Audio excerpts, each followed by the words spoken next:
Hello दोस्तों, नमस्कार। मैं हूं यश कुमार। स्वागत करता हूं आपके अपने यूट्यूब चैनल द एग्जाम में। तो आज के इस वीडियो में हम समीकरण के कुछ अच्छे प्रश्नों को हल करना सीखेंगे। यह समीकरण का पार्ट 2 है। तो चलिए हम पहले प्रश्नों को हल करते हैं। मेरे दोस्त, यहाँ ऐसे प्रश्नों को जब भी हम बनाएंगे तो एक ही मेथड यूज करेंगे, क्रॉस मल्टीप्लाई मेथड, यानी कि तिरछा गुणा विधि। अब आइए हम ऐसे प्रश्नों को बनाएंगे तो हम क्या करेंगे, 7 का गुणा हम 5 में कराएंगे, यानी कि तिरछा गुणा कराएंगे। और 2x-3 का गुणा हम 1 में कराएंगे। तो सबसे पहले यहाँ 5 है और गुणा किसका करना है, 7 का। तो हम क्या करेंगे, 7 का गुणा करा देंगे। बराबर का साइन है तो बराबर हम लगा देंगे। अब यहाँ 2x और -3 का अगर हम 1 में गुणा कराएंगे तो हमें क्या प्राप्त होगा, 2x - 1 ही प्राप्त होगा। किसी भी संख्या में अगर 1 का गुणा कराते हैं तो वही संख्या प्राप्त होती है। इतनी बात आपको क्या होगी, समझ में आई होगी। अब क्या करेंगे, हम 5 का गुणा 7 में करेंगे तो 5 सते कितना होता है, 35 और बराबर में 2x - 3। अब यहाँ ध्यान रखिए कि यह अचर राशि है और यह भी क्या है, अचर राशि है। तो अचर राशि को अचर राशि के तरफ ले आइए। तो 35, अब यह -3 है तो बराबर के बाएं साइड में या दाएं साइड में आने पर क्या होता है, उसका साइन चेंज हो जाता है। तो माइनस में है तो क्या हो जाएगा, +3 हो जाएगा। बराबर में बचा कितना, 2x बचा। अब 35 में अगर 3 को जोड़ेंगे तो कितना हो जाएगा, 38 हो जाएगा। बराबर में 2x। हमें मान किसका चाहिए, x का मान चाहिए। तो यहाँ 2 क्या है, x का गुणांक है। तो 2 को हम बराबर के इस साइड में लाएंगे। यहाँ गुणांक है तो जब बराबर के बाएं साइड या दाएं साइड आता है तो वह गुणांक से बदल करके भाग में हो जाता है। तो यहाँ बचा 38 और इस 2 को इधर लाए तो बच आया कितना, 2। बराबर बचा कितना, x। 2 से हम इसे काटेंगे तो 2 एकन्नम 2 और 1 बचा, 1 इधर चला गया, 18 हो गया, 2 9 18, यानी x बराबर कितना आ गया, 19। यही आपका क्या होगा, आंसर हो जाएगा। तो आइए बढ़ते हैं प्रश्न नंबर 2 की तरफ। यहाँ बोल रहा है कि 3x अनुपात में 27 बराबर 1 अनुपात में 9 है। तो यहाँ संबंधित अनुपात का भी दे दिया गया है। तो आइए, बहुत ही सरल प्रश्न है, इसे हम बनाते हैं। अनुपात को हमेशा हम क्या लिख सकते हैं, भाग के रूप में लिख सकते हैं। तो इसे लिख सकते हैं 3x और बटे में कितना हो जाएगा, यह 27 और बराबर 1 बटे में क्या हो जाएगा, 9 हो जाएगा। अब इसके पहले आपने क्रॉस मल्टीप्लाई विधि सीखे हैं तो हम क्या करेंगे, क्रॉस मल्टीप्लाई कराएंगे, यानी तिरछा गुणा करा देंगे। तो 3x में हम क्या, 9 का गुणा कराए, 3x गुणा में 9 बराबर में 27 का गुणा 1 में कराएंगे तो 27 गुणा में 1 हो जाएगा। अब यहाँ अगर गुणा करें तो 9 तिरिक कितना हो जाएगा, 27 x हो जाएगा और बराबर 27 एकन्नम कितना हो जाएगा, 27। मान किसका चाहिए हमें, x का चाहिए। x यहीं रोक लेंगे, यह गुणांक में है तो बराबर के इस साइड आने पर यह भाग में हो जाएगा। तो 27 बटे कितना हो जाएगा, 27।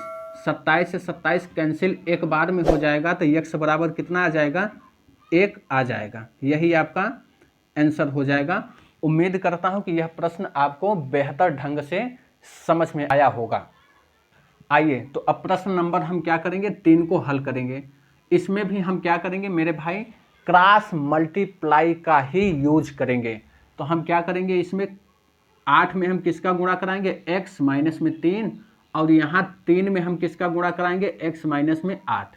तो यहाँ 8 गुणा में x - 3, x - 3 बराबर ये 3 है और गुणा किसका हो जाएगा, x - 8। अब देखिए 8 का इसमें गुणा कराएंगे तो 8 एकन्नम क्या हो जाएगा, 8x हो जाएगा और प्लस यहाँ है माइनस यहाँ, तो प्लस माइनस क्या हो जाएगा, -8 त्रिक कितना होगा, 24 बराबर 3 का गुणा इस कोष्टक में कराएंगे तो 3 एकन्नम 3x हो जाएगा और प्लस माइनस -8 त्रिक कितना हो जाएगा, 24। अब यहाँ तक ध्यान रखिए कि यहाँ 8 के साथ में x लगा है और यहाँ 3 के साथ में x लगा है। तो x को x की तरफ कर लीजिए और अंकों को अंकों की तरफ कर लीजिए।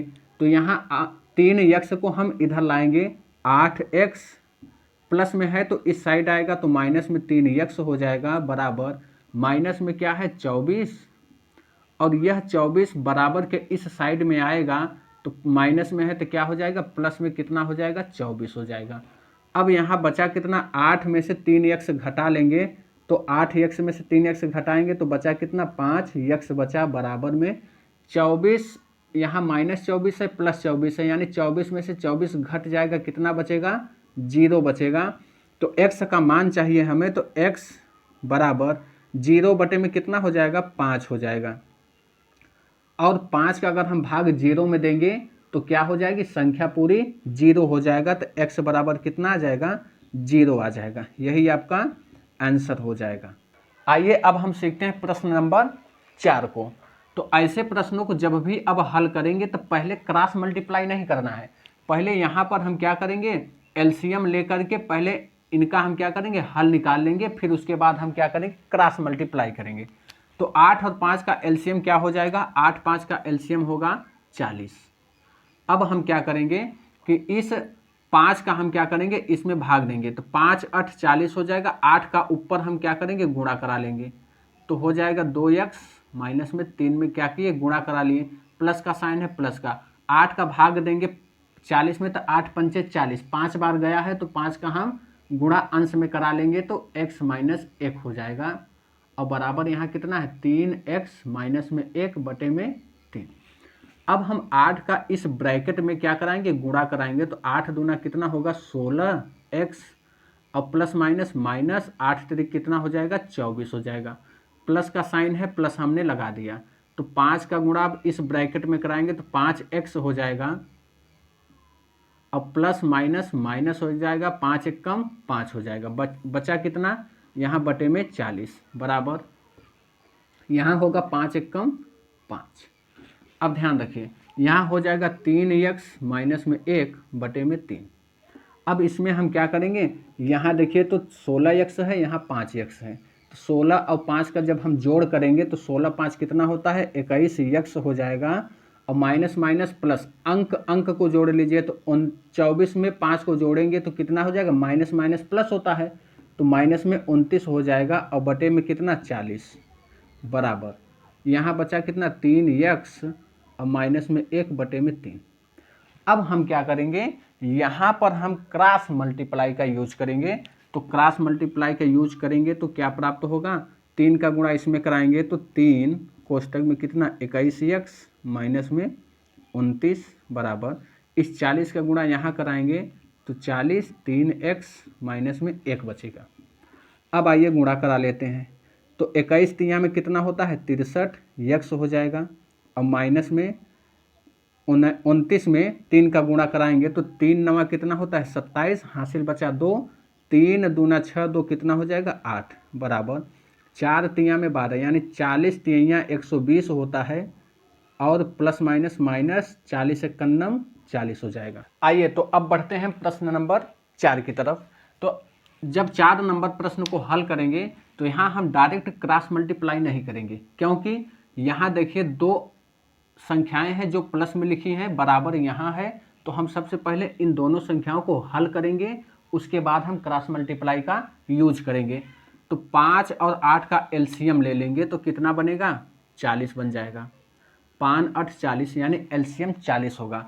तो हम क्या करेंगे इस 8 का गुणा इसमें करा लेंगे तो 8 का गुणा हम कराएंगे तो 2x माइनस में 3, और प्लस में इस 5 का गुणा हम इस वाली संख्या में कराएंगे तो 5 और x प्लस में 1 आ जाएगा, बराबर में कितना आ गया 3x माइनस में 1 बटे में 3।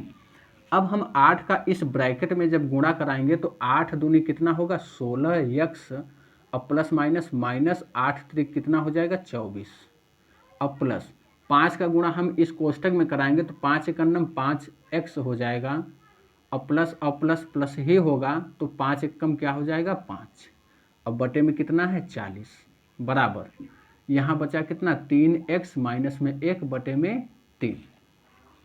अब देखिए 16x और 5x, 16x में 5x जोड़ेंगे तो 21x प्राप्त होगा, और माइनस 24 में से 5 को घटाएंगे तो कितना होगा माइनस में 19 बचेगा, और बटे में कितना आ गया 40 बराबर 3x माइनस में 1/3। अब यहाँ हम क्या करेंगे, क्रॉस मल्टीप्लाई का यूज करेंगे। तो क्रॉस मल्टीप्लाई का हम 3 का गुणा इसमें कराएंगे और 40 का गुणा इसमें कराएंगे। तो यहाँ बचा 3 और कोष्टक में कितना 21x माइनस में 19 बराबर 40 का गुणा जब कराएंगे तो 40 3x माइनस में 1। अब जब हम 3 का गुणा इस कोष्टक में कराएंगे तो 21 3 कितना होता है 63x और प्लस माइनस माइनस 19 त्रिक 57 बराबर 40 का गुणा 3x में कराएंगे तो 120x प्राप्त होगा और माइनस में कितना 40। अब हम जब इसे हल करेंगे तो 63x है और 120x है, यानी यक्ष को यक्ष की तरफ कर लीजिए और अंकों को अंक की तरफ कर लीजिए। यहाँ है 63x, यह 120 प्लस में है तो इस साइड आएगा तो माइनस 120x हो जाएगा। बराबर में माइनस में कितना बचा है 40। अब -57 को बराबर के जब इस साइड में लाएंगे यानी दाएं तरफ लाएंगे तो माइनस में है तो प्लस में 57 हो जाएगा। अब हम यहाँ बचा कितना 120 में से 63 को घटाएंगे तो कितना बचेगा, 0 में से 3 घटेगा नहीं तो यहाँ 10 हो जाएगा, 10 में से 3 को घटाएंगे तो 7 बचेगा। अब यहाँ बचा 11, 11 में से 6 को घटाएंगे तो बचा 5x और चिन्ह काहे में माइनस में होगा बराबर। अब ध्यान रखिए 40 में 57 को घटाएंगे यानी 57 में 40 को घटाएंगे तो कितना प्राप्त हो जाएगा 17 प्राप्त होगा। तो x का मान चाहिए हमें तो x बराबर कितना हो जाएगा 17 बटे में -57 हो जाएगा। यही आपका आंसर होगा। उम्मीद करता हूं कि यह वीडियो आपको बहुत पसंद आएगा। यदि वीडियो पसंद आता है तो चैनल को ढेर सारा प्यार दीजिएगा और चैनल को सब्सक्राइब जरूर करिएगा। जय हिंद।